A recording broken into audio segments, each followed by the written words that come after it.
Hello and welcome to the latest Catholic Concern for Animals YouTube vlog, and today we are delighted to welcome Baroness Hayman of Ullock, who is I may be wrong in this, Sue, so you have to correct me if I'm wrong, a former Labour spokesperson on animal welfare, is that right? Well, I was the Shadow Secretary of State for DEFRA, which includes animal welfare, but I'm now also in the House of Lords DEFRA team. So I'm on the front bench in DEFRA again, but down the other end, if you like. And I'm going to be leading for Labour in the Lords on the different animal welfare bills that are coming forward this year. Which is precisely what we want to talk to you about, because it's been, I mean, the Queen's speech was really a massive deal in terms of the comprehensive, broad range of policies in this area that the Conservatives put on the table in that speech. Bigger, I think, than any other party has ever done in terms of commitments to animal welfare. I mean, what was your reaction to that? Well, obviously, it was the Labour government that brought in the Animal Welfare Act in 2006, which I would personally say was the most important piece of animal welfare legislation that we've had, because everything we've done since then is looking to build on that. And of course, it was the Labour government that brought in the ban on hunting with dogs. I was really pleased to see proper commitments from the Conservative government into animal welfare.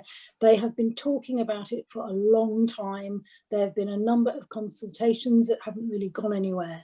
So, you know, I'm happy to see good animal welfare legislation from whatever party it comes from, whatever colour government it is, because at the end of the day, it's really important that we have that legislation in the statute book. So I'm looking forward to working on those bills with colleagues and making sure that it's the best legislation it can be, because just because you're bringing forward legislation doesn't necessarily mean it's as good as it can be. It doesn't necessarily mean that it will have the impact that perhaps it looks like it will have on paper.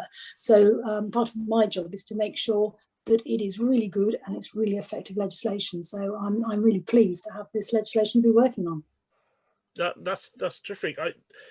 What do you see as Labour's role in this? Because what you set out there is the importance of making sure that the legislation actually lives up to the promise and delivers on the kind of things that the Conservatives are suggesting it's going to deliver on. How do you think Labour should react? Because in terms of Labour's policy for the future, and obviously policy is an area where things are likely to change in the coming years in the Labour Party, how do you think Labour ought to react in terms of the policy going forward? Well, obviously, the last general election, we had an animal welfare manifesto, which I had written following a long period of consultation with, I think over 6,000 representations. And there is much in that manifesto that isn't included currently in any of the Conservatives' proposed announcements. So there's always still more that we can do and we can push for. But with regard to the legislation at the moment, the first bill coming forward, where we've got the second reading on the 16th of June, is the Animal Sentience Bill. So, from Labour's position, from my position in working on that, as I said, it's about making the bill as good as it can possibly be. And the central part of that is the setting up of an animal sentience committee. And that's what the bulk of the bill is about. So my role is to challenge the government and push the government to make sure that that committee is effective as it can possibly be. Because remember, it's designed to work right across government, checking animal welfare. So this isn't an easy job for this committee. Who is going to be on that committee? How is the membership going to be chosen? What is its status? What is its resourcing? Is it going to be a subcommittee of the Animal Welfare Committee? Is it going to have autonomy? Is it going to be independent? How is it actually effectively going to make a difference? So that's my role, because just putting something down on paper and making it law doesn't actually make it happen. So to me, and that will be the case right across all the bills, how is this going to work? How is it going to be effective? What bits have you perhaps not thought about when you were drafting the legislation? How can we make it better? So there's a lot then that we can get our teeth into, if you like. Mm. Chris and I were both politics students back a few years ago. Right. When you. Not too far away, Chris, sure. when one of the things we were discussing was the fact that under the Thatcher governments, the House of Lords proved to be better opposition in terms of amending legislation than the House of Commons. Do you think you're in the right place to be actually doing something about this type of legislation? Well, one of the things that's been very interesting for me, and actually quite an eye-opener since I got into the Lords, is I don't think most people are aware of actually how many changes to legislation for the better are made by going through the House of Lords. In the House of Lords, we spend a lot more time scrutinising legislation than you do in the Commons, and it's not as party politically, pulled apart, if you like. There's a lot more crossbench work. We have a lot of crossbenchers. There's a lot more people who are extremely educated and experienced in particular areas of legislation. So can bring far more detail and knowledge than many people in the Houses of Parliament, in Commons, sorry. And we recently sent around a list of areas in which the Lords had improved legislation and the things that had happened in the last year.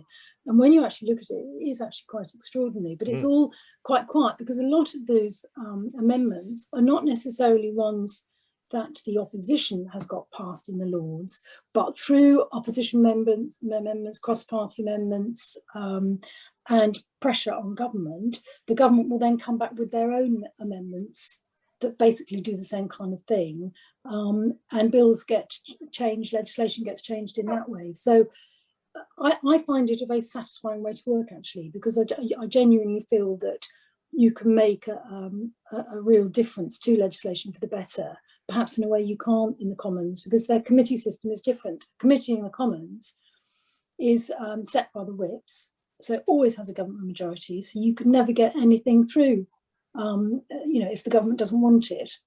Whereas in the Lords, the committee on any bill is a committee of the whole House.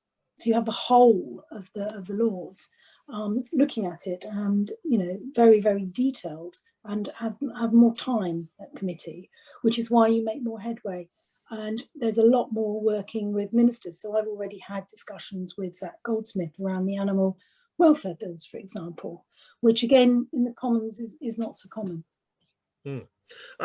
Perhaps it's that detail which is one of the reasons why the House of Lords work doesn't get as much publicity as the House of Commons. I mean, how important do you think it is that, because it seems to me that one of the problems that we have with animal welfare legislation is people actually understanding the issues and what's going on.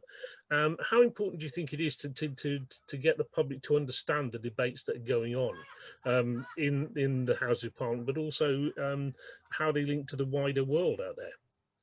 Oh, I think it's incredibly important. I think public participation, public knowledge and ownership of the way we develop our policies and the way laws are developed is really important, because we expect people to abide by the law. We expect people to do the right thing, if you like. So it's important that people understand why certain legislation has been made and what it's, what the purpose of it is, for example. Because you can't talk down to people. I mean, there's the electorate is an important part of any kind of political environment.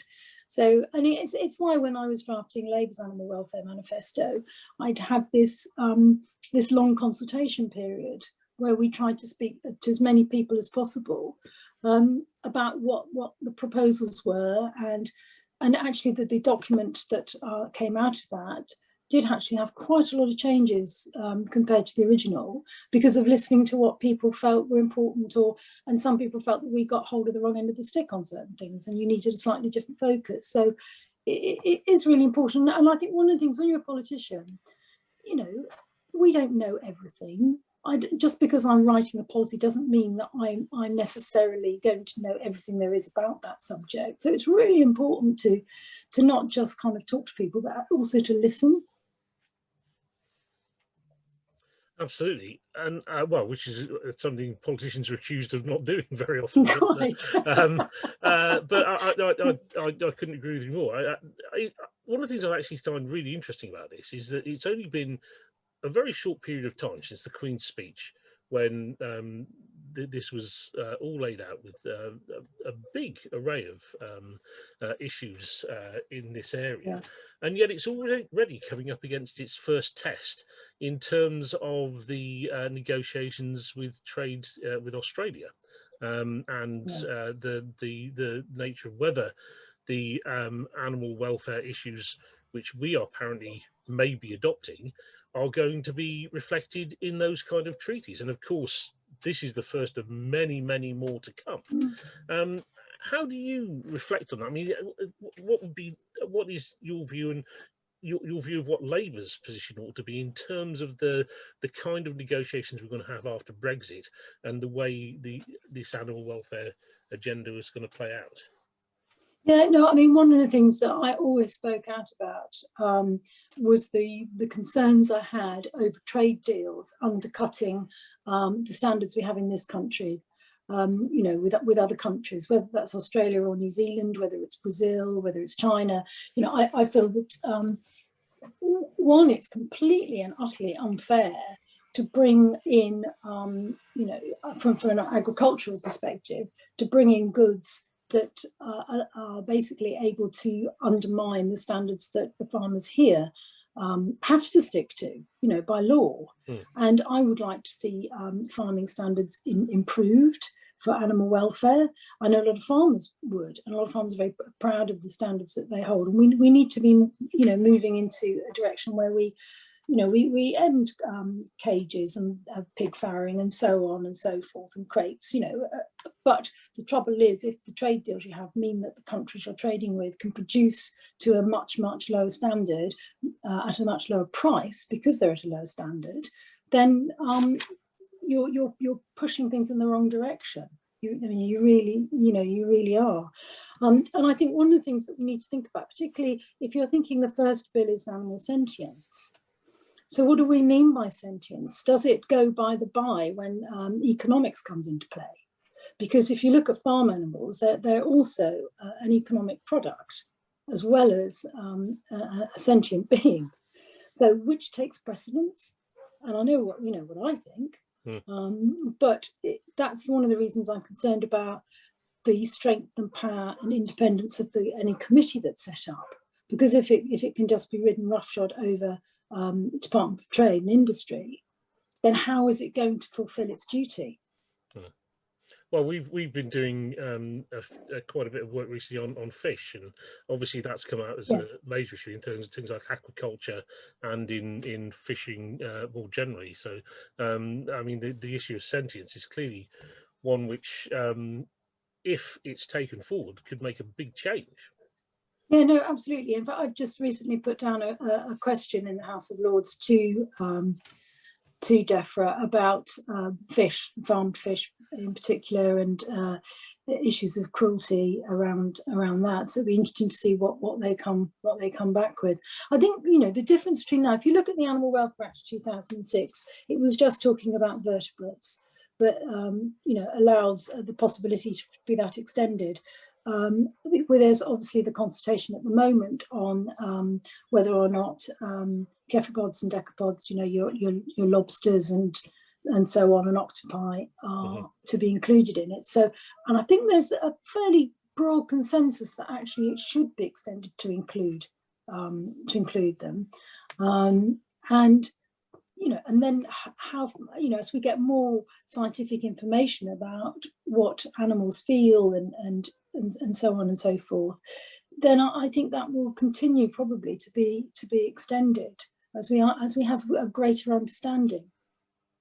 One of the interesting things about the debate that's emerging is the bringing together coincidence of farming attitudes, the attitudes represented by farming lobbies and animal welfare groups, which is not necessarily always been the case.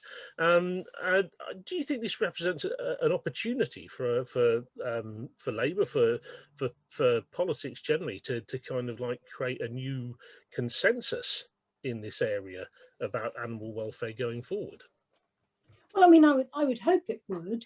I mean, most farmers, want to make sure that the animals that they breed have good lives. And I think the main thing we always have to remember is that farming is a job, it's an industry, and the animals are part of that industry. So if we are to improve animal welfare in agriculture, in farming, we still have to allow farmers to be able to make a profit.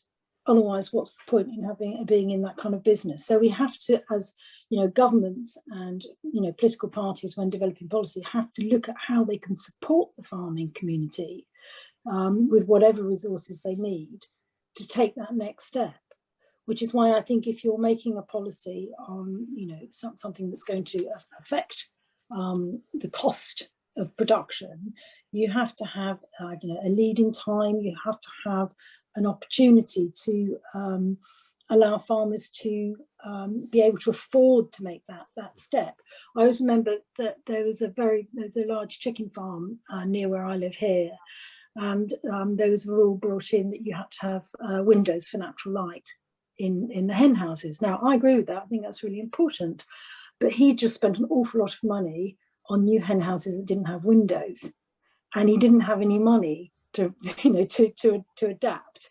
So he needed a grant to be able to do that. And it's that kind of thing. We need to make sure we've got the resources to allow farmers to bring in those additional levels of welfare, certainly initially, before they're kind of bedded into the way that they're farming.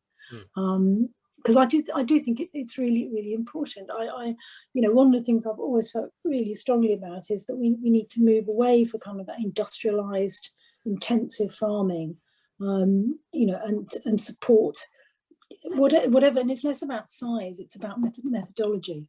We don't want those animals treated like that. And there's, of course, a bigger issue in terms of how farming fits in with the wider environmental issues that are going on. And I mean, it seems to me that what governments tend to be very good at is saying that we need these kind of changes, and what they tend to be less good at is actually saying we will provide this support for those changes.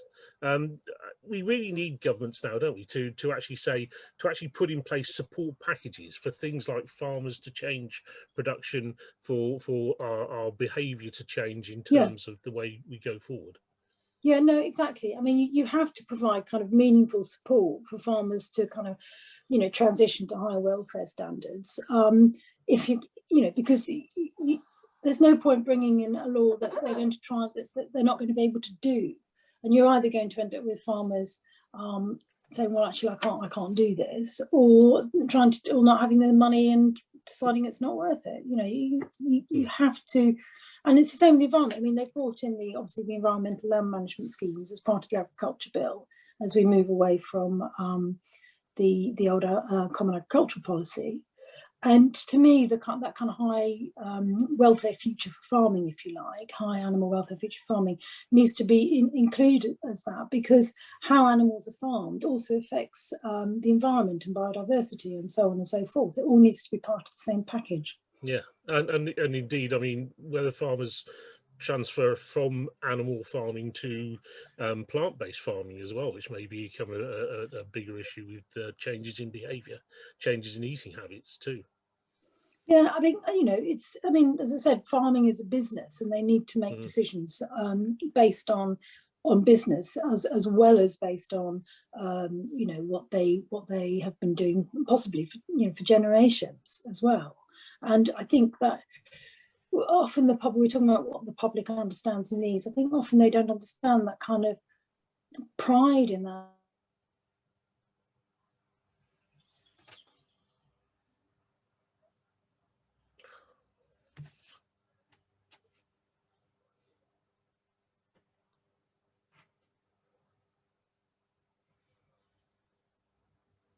job. I think I lost you both for a moment there. I'm sorry about that. It's probably the catch up. It must be my son on his computer. I guess he's very bandwidth heavy, I'm afraid. Never mind. So I do apologise. So I missed a bit at the end of what you were saying, but no worries. We'll carry on. Chris, is there anything that you want to chip in at this point? Yeah, well, it's already extremely interesting, the conversation that you both are having. And I think if I can go back a little way. Can I say, you always sound surprised when I have interesting conversations, Chris. I mean, well, I'll pass on that before I get myself in trouble. But it's interesting what Sue was saying about the House of Lords and the House of Commons, because it is the case, frankly, that a lot of people, and I include myself in this, often get confused about the different roles. And for example, it's very interesting that this current wave, if I can say that, of proposed legislation may have its battlegrounds in the Lords, when of course you have a government with a big majority in the House of Commons.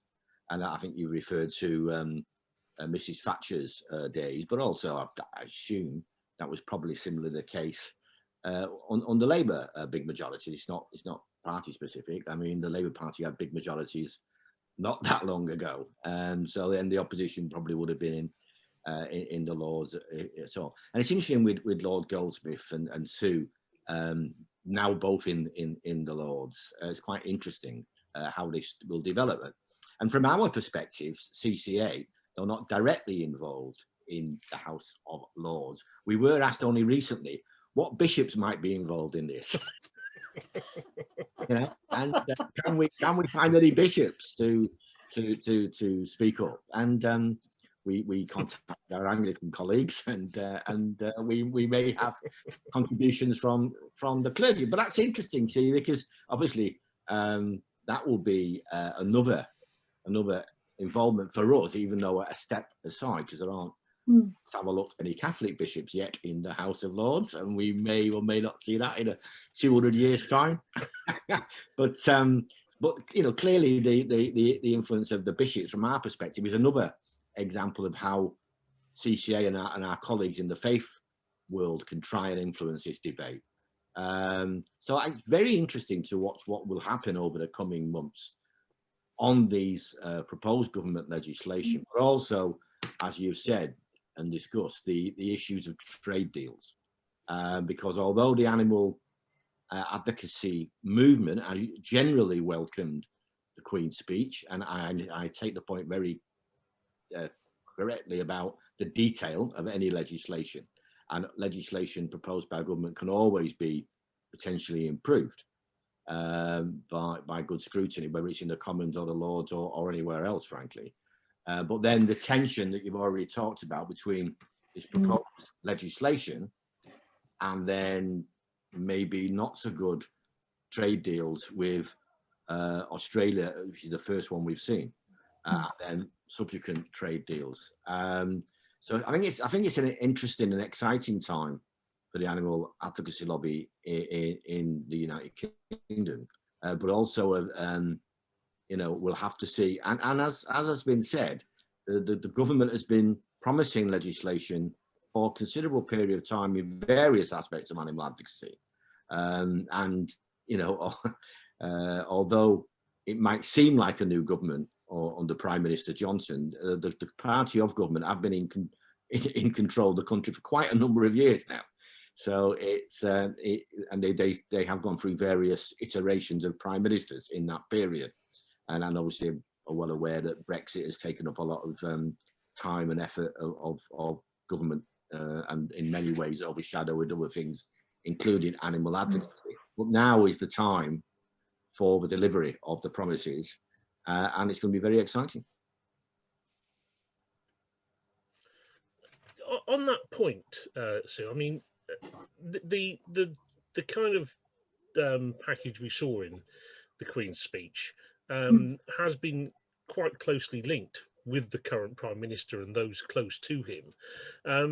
Do you see, is this to do with Conservative government? Is this to do with Boris Johnson? And if Johnson were no longer Prime Minister, would this kind of agenda survive, do you think? That's a good question. I mean, I don't know the Prime Minister well enough to know how much personal influence he's had on this. It's quite interesting. I think the one issue you could say has clearly changed under a different premiership is hunting. When you think of the different approach to hunting and the Hunting Act from Theresa May as a Prime Minister and current approach, I think that's reasonably marked. I would hope so. I think it's good that we have Zach Goldsmith as the Minister in the Lords. I think a lot of how far you get with any kind of policy or proposals is dependent on what the focus and passions are of the people leading at that time. And certainly we know that Zach's always been an advocate for animal welfare very strongly during his time in the House of Commons and now again in the Lords. So that must make a difference. But clearly there has to be an ear that's listening to him. And I mean, he's been telling me for some time that there was going to be some exciting announcements about animal welfare. So he's clearly been working on this for some time, encouraging the government to put these proposals forward. So I think, whoever the Prime Minister is and whoever then the ministers are clearly makes a difference because, when I was the Shadow Minister, I had certain areas that I wanted to particularly focus on, and it'll be the same for anybody. And again, while we have this opportunity now with the government we've got at the moment, it's important that we make the most of it this year to get this as much legislation through as we can and make it as good as we possibly can, because this is a particular opportunity. You mentioned the 2019 manifesto and the policies are in that. Given the fact that has been loudly and widely criticised after the general election result, do you think the kind of policies that are in there will be carried forward?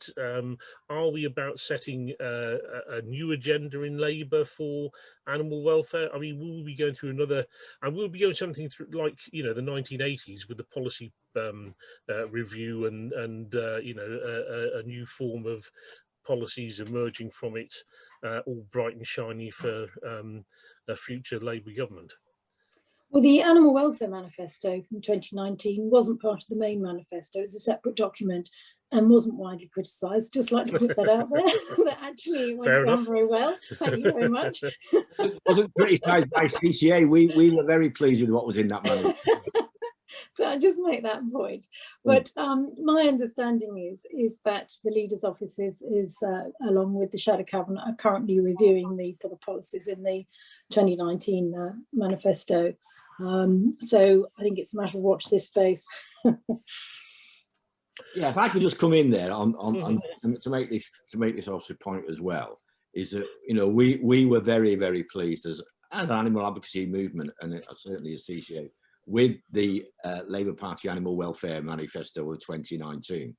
Now, as the Labour Party reviews its policies in other areas and does what it needs to do or wants to do, that's a matter for the Labour Party. But we would certainly be hoping that they don't dilute any good animal welfare measures that were in that manifesto. Well, you know me, Chris, I'll be pushing for it. Yeah, so just to reiterate, it was a very good, from our perspective, manifesto. We've now got the Conservative Party proposing legislation, so it looks like both the major political parties of the UK are in good places with animal welfare proposals. And besides, I said earlier, very interesting to see the debates around the proposed legislation as we move forward. Yeah. On that score, what are the ambitions for the future, Sue, do you think, in the Labour Party? What is the policy agenda that you would like to pursue in order to get Labour back into government with respect to these issues? And then you would like to see a Labour government enact and take forward? Gosh, that's a big question. It is. There's all sorts I'd like to see us doing, to be fair. But I think the thing that I've always wanted to see, as far as animal welfare is concerned, is a kind of really comprehensive, overarching base to it, if you like. Because what tends to happen with animal welfare is you will get legislation or action on a thing, like let's ban shock collars, or let's stop caging of birds and things like that. Yeah. And then when you do have legislation brought in, like, for example, banning hare coursing, it still happens. It's becoming an increasing problem. Yeah. You know, banning it hasn't stopped it. The Hunting Act, we know that there are issues around that being abused as well. The recent Lucy's law that came in about puppy smuggling, I understand there's loopholes in that are now being exploited. To me, you need something that completely oversees all of this and makes sure that legislation that's passed is not only, you know, fit for purpose, but is being properly policed, and that the penalties for breaking those laws are, you know, the right kind of penalties to stop people continuing to break the laws, which is why one of the things that I had in the Animal Welfare Manifesto for the last election we've been talking about was setting up an Animal Welfare Commissioner. And my vision was that it would be something similar to the Children's Commissioner, that so it was properly independent, would consider new legislation as it came in, and would oversee existing legislation and make sure that the resources were there in order for that legislation to be properly enforced. Because there's no point having legislation that's not properly enforced. And so then as we bring in more, you know, animal welfare legislation, I mean, there are all sorts of things that I was quite keen on, like animal sanctuaries and rescue centres are not licensed or regulated. So, you know, anybody can just set one up without any experience or knowledge of what they're doing. So there are all sorts of bits like that that I think are kind of really, really important in order to kind of have better animal welfare just across the country. But to me, it's about, I mean, it was about bringing in the animal sentience law, which we're now getting. And we need to make sure that that's right and enforceable and works. But also having the committee is not going to be the same, I don't think, as having an animal welfare commissioner. To have someone, I think that really sets down something as to the importance that government gives to animal welfare. If you genuinely have an independent commissioner who can make a difference and can call people to heel and can talk, you know, and say, you have to do this, or that's not good enough, or we need more resources for that, or, and, you know, bring out reports to government. I mean, governments have to take notice and act. And I think the animal welfare, the animal sentience committee can do a certain amount of that if it is set up properly, as can the animal welfare committee. But to me, it's having that overarching person who can genuinely call people to account and call government to account. Mm-hmm. I could come in there quickly, Cheryl. I mean, I absolutely, totally agree with that. And going back to, you know, what I said earlier, the Animal Welfare Commission is one of the things we were delighted to see in that manifesto, 2019 general election. But it's absolutely right, and this is a in many ways a philosophical point that we have to accept, or certainly I would like us to accept as a country, that animal welfare legislation needs enforcing, and as is important as any other legislation. And Sue mentioned the Hunting Act, which is quite a few years ago now, and it's never properly been enforced. And I've heard all sorts of excuses why it's not been enforced, because the police we've got more important things to do.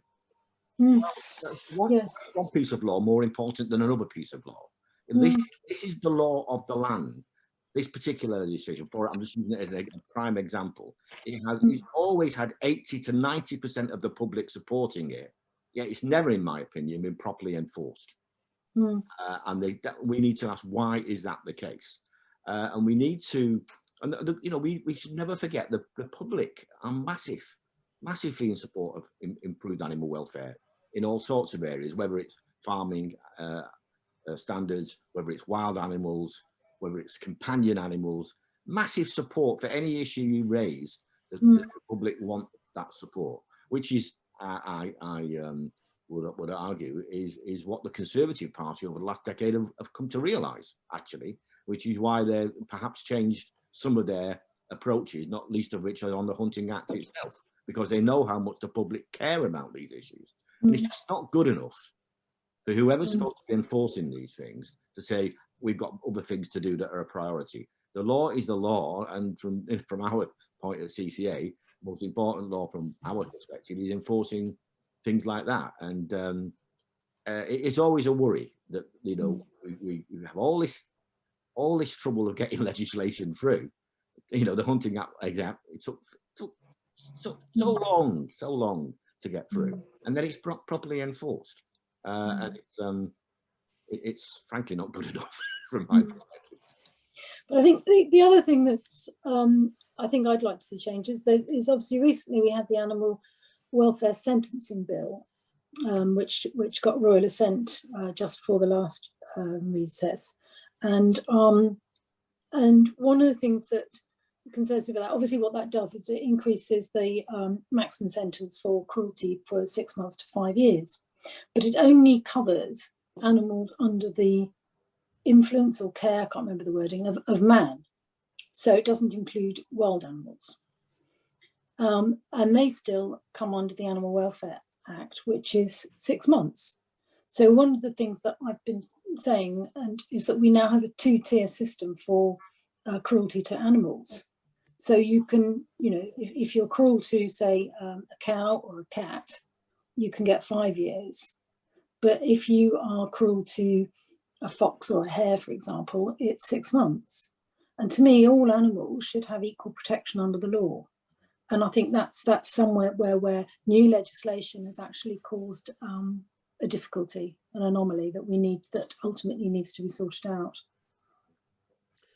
I think one of the things which strikes me about this conversation is that the way in which things are interlinked. I mean, if we want to have policies, enact legislation which protects animals, we need to provide the resources to ensure that that's properly enforced. I mean, one of the things, you say, Chris, about the police saying, about one piece of law being more important than another piece of law. Why are the police being asked to make those decisions? Why aren't the police being properly resourced so that they can effectively enforce the laws that we pass? And that's the real issue that we've got. And if we want to pass laws, we need to resource those. We need to provide the resources to do that. And similarly, if we want people to provide welfare support for animals, we need to support them as well. Absolutely up their standards, but up their standards with support from the public sector to achieve that. And a lot of good animal welfare, for example, is already done by local government, and yet local government has had its budgets cut over decades, and it's precisely those kind of areas, things like animal welfare, environmental health, that they've cut back on in order to make the balance work. So it isn't just about enacting legislation, it's about thinking about the resources as a society we commit to these kind of areas in order to achieve the goals that we want to achieve. Yeah, so, no, that's a really good point. But the other point I think I'd make, which covers illegal hunting and other wildlife crime, is that it's not a reportable offence. So because of that, it's difficult to get facts and figures and so on and so forth. And it's kind of down the scale, if you like, then. So one of the things that I was always keen on was to have sort of like a national wildlife crime strategy, that kind of brought together more understanding about wildlife crime, you know, how much of it there was, who commits it, how much it costs the environment, and so on and so forth, in order to better understand the kind of resources and priorities that the police need. But we don't really, until we have that, it makes that, you know, a harder job for the police. Yeah, I wasn't particularly criticising the police per se here. No, I realise that, Chris. What I was saying was, you know, it is frustrating. Yes, it's frustrating from an animal advocacy point of view to spend a long time, in some cases decades, getting the legislation through, to then find it not being enforced. And if it may be, and it seems to be, perhaps, dare I say it, a consensus in this debate at least, that there needs to be ring-fence funding for whoever it is to enforce the legislation. So, you know, it needs to be saying, well, that bit of legislation which you just passed, here's the package that goes with it to make sure it's enforced. And some legislation is more controversial than others, and animal welfare legislation is often controversial by definition. So it needs to say, and I'm not criticising any government of colour here at different times, but it might have been the case that said, right, we just passed this legislation and here's the funding package that goes with it to make sure it's enforced. And maybe that's one of the things that might be discussed as this current batch of legislation makes its way through the parliamentary process. Well, here in Wales we have a slightly different environment, but enforcement is still an issue with the kind of things that we're looking to do here. And you know, I wasn't suggesting you were criticising the police. I was just saying that the police are put in this position. But anyway, Sue, is there anything else that you want to talk about, to raise while you're here, in terms of the animal rights agenda, the animal welfare agenda, in terms of where the Labour Party is and so on? I think that what I wouldn't mind talking about at the end is marine life, actually. I mean, you briefly mentioned fish, but I think it's an area that kind of gets forgotten about. You know, people talk about, they think about wild animals. They tend to think about foxes and hares and birds and raptor persecution and all of those sorts of things, which we know we have to tackle and deal with. But I think, you know, marine life doesn't get enough focus. And I think one of the things that, I mean, when I started looking into this a couple of years ago, that I was really most shocked by was the damage that ghost gear can cause, you know, the abandoned and discarded fishing gear, and how many marine animals die because of it. I was just really quite horrified about that. And I really think that, as you know, if we're serious about animal welfare and biodiversity and, you know, and our oceans, we absolutely have to start looking at the mess we're making of our seas, really, and the impact that that's having on the animals who live in the seas. And I'd like to, particularly where we've got the kind of, you know, COP26, you know, the climate change is very much on the agenda. I think that gives us an opportunity to perhaps, you know, get more understanding about the challenges that marine life has these days because of human activity, and what we need to do to improve that. You know, I mean, trying to tackle, I mean, people talk about clearing up muck in space, don't they? They don't really talk about, and they talk about plastics in the sea, but they don't really talk about that impact of abandoning all the kind of plastic netting and everything else that can cause so much appalling and catastrophic damage to wildlife. Oh, I can give an advert now. That's great, because just you know, this has been one of our major priorities for the last. I didn't realise that. There we are. That was in January we had our Fish and Marine Welfare Conference. Oh, right. And the Vatican are taking this very seriously. Good for the Vatican. I'm pleased to hear it. We had a senior Cardinal. I mean, I've said this before. I'll never miss an opportunity to say it again. That Cardinal Peter Turkson, who is very, very senior in Rome, spoke at our conference. He's taking this incredibly seriously, and so is CCA, and it's absolutely right. So, you know, marine welfare and the pollution that are in our oceans, which we as a species have caused, frankly, it's not come from anywhere else. It's come from humans, all the mess that's in our oceans. And of course, it's a global issue. It's not obviously just a UK issue, it's a global issue. But I'm delighted to say the Vatican are very, very heavily involved in this. They are heavily involved in COP26. The Vatican are taking a very keen view on that. I believe that the government would love to see Pope Francis in Glasgow. Whether that occurs or not, we'll have to wait and see. Whether actually COP26 is online or in person is still of some discussion. But the Vatican are very heavily involved in these issues. CCA are delighted about that, and we've worked with the Vatican and pushed them to be, you know, to hopefully involved. So plug. CCA working very hard on this, and we'll be delighted, Sue, to offer any support to the Labour Party we can give in formulating policy in this area. Thank you very much. I think, yeah, I mean, what you said, Sue, about, I mean, the thing is that we don't see what's in the oceans. We don't see what's in the seas. We see what's outside of our windows, what's going on in the water around us when we're driving down the road and so on, but we don't see what's happening in the seas. There's a wonderful TV advert at the moment. I can't remember who it's for, but about this company who are planning to plant sea kelp in order to trap CO2. And of course, many environments, marine environments have been completely destroyed by the nature of our fishing, and not just the fish and the other creatures that live there, but the plants and the landscapes in which those plants have been swept away, and that itself has an effect on things like climate change, because a lot of these places were CO sinks, which absorbed carbon dioxide out of the atmosphere, and they are gone. And it's just as damaging as burning the Amazon. But because nobody sees it, it's not something that's regarded. So yes, thank you for raising that, Sue. That's you can come back. And of course, Christian mentioned we've got an upcoming chapter coming out in a book for publication as well. I have to look out for that then.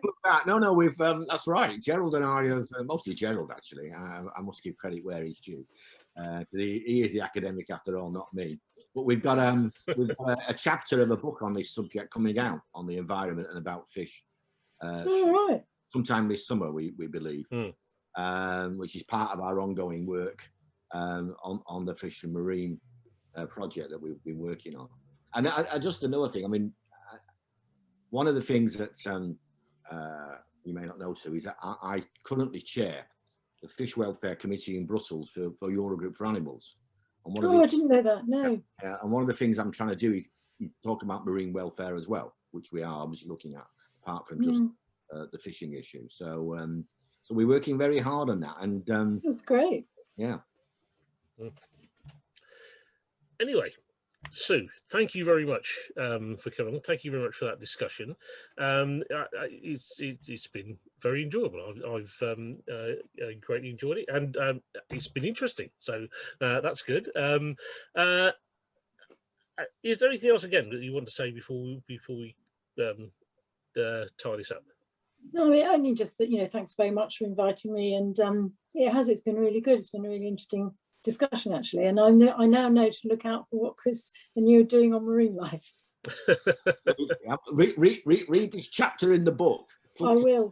Plug for a sale there actually. But you'll have to let me know when it's out. We will, definitely will. We will, yeah, absolutely. Right, well, thank you for watching this episode of Catholic Concern for Animals YouTube vlog. Thanks once again to Sue Hayman and to Chris for joining in the conversation. And we look forward to seeing you again on our next outing. Thank you.